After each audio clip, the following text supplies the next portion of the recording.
राहुल गांधी जो है एक बेशर्म बनकर बाहर आ चुके हैं अब बिल्कुल, क्योंकि आज मैंने जो उनका इंटरव्यू सुना, मैंने कुछ पहले तो मुझे यकीन नहीं हुआ कि वो वैसे ही कुछ कह रहे हैं।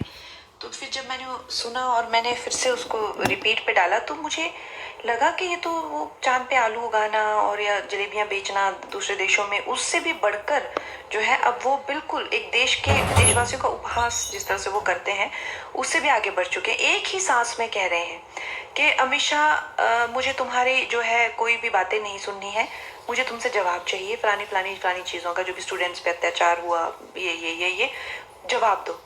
एक बात पे कह रहे हैं मुझे तुम्हारा कुछ नहीं बात सुननी, फिर कह रहे हैं मुझे जवाब चाहिए। अरे जवाब कैसे मिलेगा जब तुम कुछ बात सुन ही नहीं रहे हो? अगर तुम्हें जो जो प्रश्न पूछने हैं पार्लियामेंट में आके वो प्रश्न पूछो। मीडिया में तुम ये प्रश्न डाल रहे हो कि गोली चली थी कि नहीं चली थी, कान फूटा आंख फूटी या आंसू गैस चली थी कि नहीं चली थी, मुझे तुमसे जवाब चाहिए। लेकिन जब जवाब दे रहे हैं तो वो जो है वो जवाब सुन नहीं रहे हैं, पार्लियामेंट में आ नहीं रहे हैं, पार्लियामेंट चलने नहीं दे रहे हैं। तो इस तरह की इस तरह की स्थिति को मैं कहूँ कि एक कॉमेडी तो अपनी जगह, लेकिन देश को मजाक बना देने की ये जो प्रतिक्रिया वो कर रहे हैं ये बहुत ही निंदनीय है।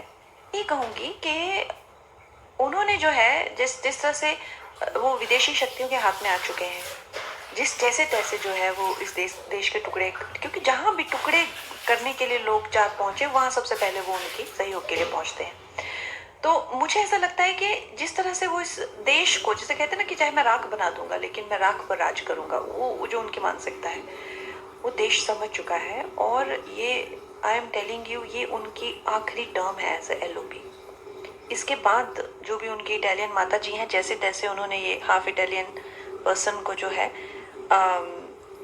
मैं कहूँगी कि कहीं ना कहीं विपक्ष के गले भी ठूसा है कि इसको एलओपी बना के रखना है। नहीं तो ऐसी क्या मजबूरी है कि 100 से ज्यादा इलेक्शन एक साथ हारने के बाद भी यही पर्सन जो है इतने सालों से, कितने टर्म्स हो गए, 15-20 साल से यही पर्सन जो है एलओपी है। ऐसी क्या मजबूरी है? तो मजबूरी है नेपोटिज्म की, नहीं तो इनका कोई वजूद नहीं है।